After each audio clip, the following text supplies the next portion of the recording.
But before we talk about your fight, I went through your Instagram just to get an idea of the type of person you are, and everything was is boxing related strictly on your Instagram, except for two pictures from your 2015 prom.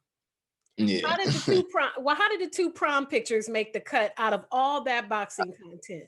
I mean, I have other pictures on there, like my birthday. Uh, yeah, I have pictures from my birthday, and that's about it. Like, I don't really post too much like the outside life because I'll only be in the gym. Like, that's all I do, and that's all I know. Mhm. No, no outside interference. Do you think that'll ever change as your popularity increases, or do you like that separation of your personal life and your life in the ring? Um, I like how I am. I'm not like everybody else with the flashy and jewelry and this that. I can do it, but I don't. I'd rather be chill and laid back and more respectable like that.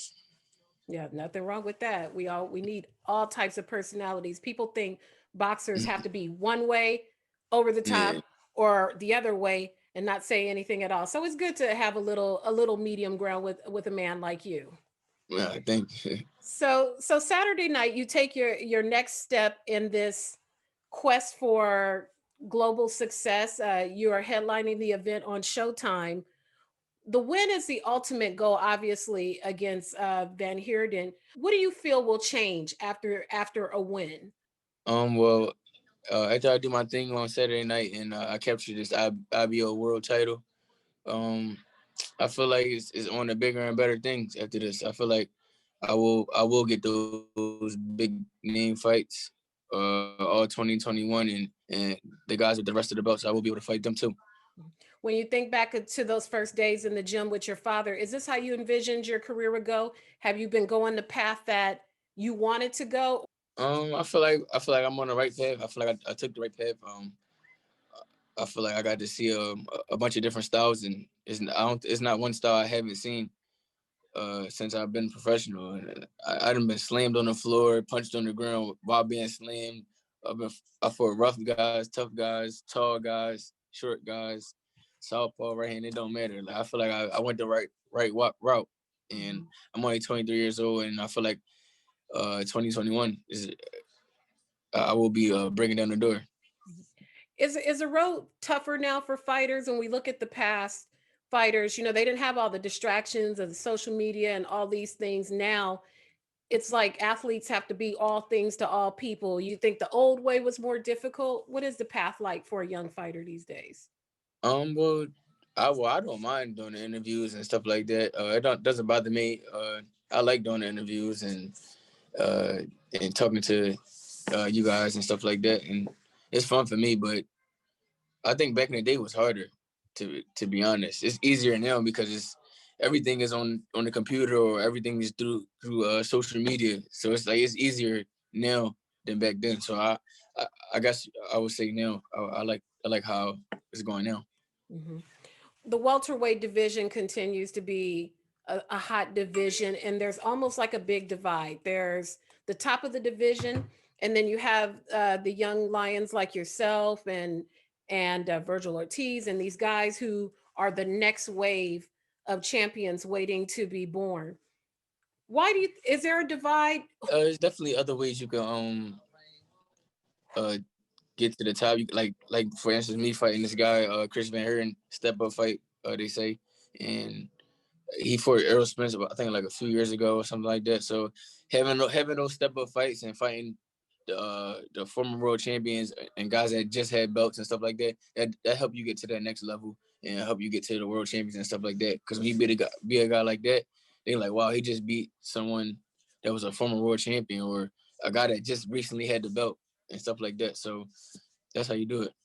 So with that, that's always been kind of the path for young fighters. Why do you think fans today have so much critique about resumes? There's always, well, he fought this person, he was old, he was washed, he was a can, he was this and that, and that's always been the route for a young Um, fighter. Why are fans so critical today, do you think? I mean, well, I feel like the fans don't know the inside of what's going on. What with the fighter.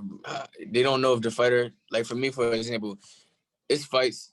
I'm gonna say since I was about like like 15-0. We've been trying to get guys, a bunch of guys. Every time I fight, I go through 10, 15, 20 opponents. Every fight since I was probably about 15, 14-0. And it's hard for me to get fights because guys don't want to fight me because they say I'm a high risk, low reward. And they don't, some fans don't know or understand that. And that's what they have to understand. Like, you have to do your research on that fighter. Your opponent, Chris Van Heerden, that you're going to fight on Saturday, like you mentioned, he fought Errol Spence before. Does that matter to you? You know, I'm sure you've been asked that 100 times during this fight week because, you know, you said in the past those are fights you want, obviously, because he's a champion. But knowing that this fighter, Chris, has someone like Spence on his resume, how does that even factor into your preparation, or is it even a factor at all until people like us mention it to you? It's not a factor. I'm a whole different animal.